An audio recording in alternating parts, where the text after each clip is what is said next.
Whether Donald Trump wins or loses on Election Day, he has already won his campaign against the media.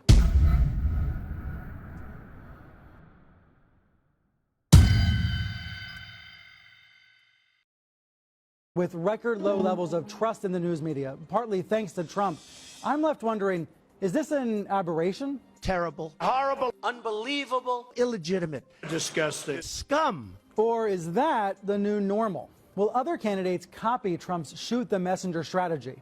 And if so, what should reporters do about it? I'm not running against crooked Hillary Clinton. I'm running against the crooked media. That's what I'm running against. Sure.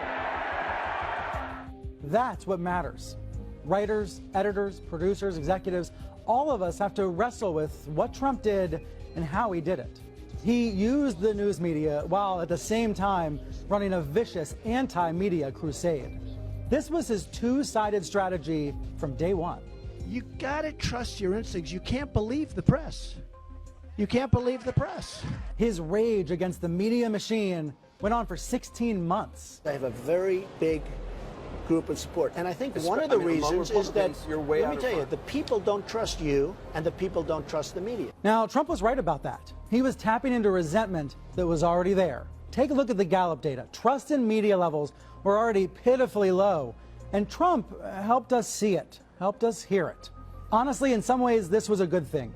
Journalists need to better understand how readers and viewers feel. But then, of course, Trump exploited it.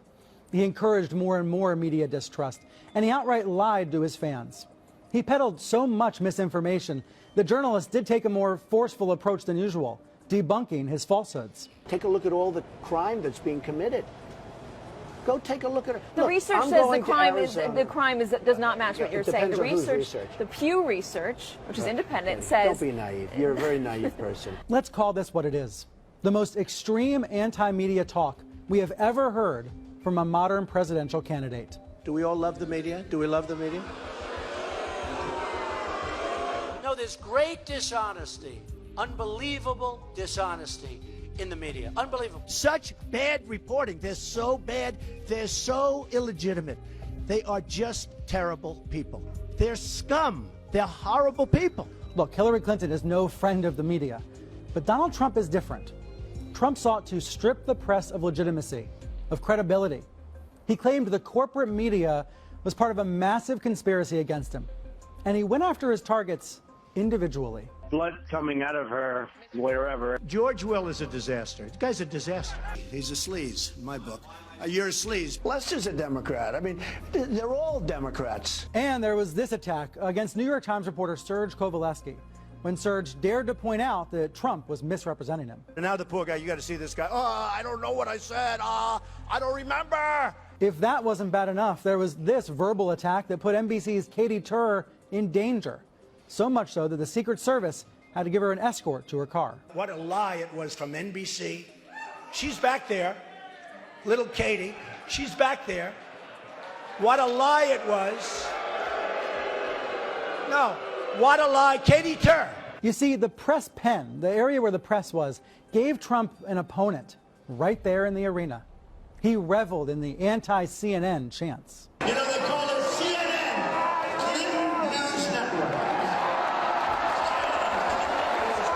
That's why the ratings aren't doing very well. They are so biased toward crooked Hillary.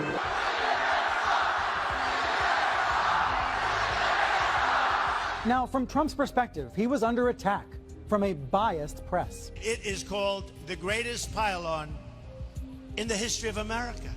And Trump wanted to do something about it. I'm going to open up our libel laws so when they write purposely negative and horrible and false articles, we can sue them and win lots of money. Comments like that led journalism advocates to say Trump is a real threat to press freedom in the United States. Some even said he was ripping off a script from autocratic leaders like Vladimir Putin, who openly suppressed the press in order to bolster their own power. Now, Trump completely denied that. But you can't help but wonder, what would a President Trump White House press briefing room look like? What would a President Trump press conference sound like? Yeah, I think you've set a new bar today for being contentious with the press corps, kind of calling us losers to our faces and all that. No, not all of you, just many of you. All right, fine. Enough of us. Is this what? Not you, David. Is this what it's going to be like covering you if you're president? Yeah, it is. So to answer my own question, yes, this is the ugly new normal, something journalists have to reckon with. Because while this election will be over soon, the public's relationship with the press will never be the same.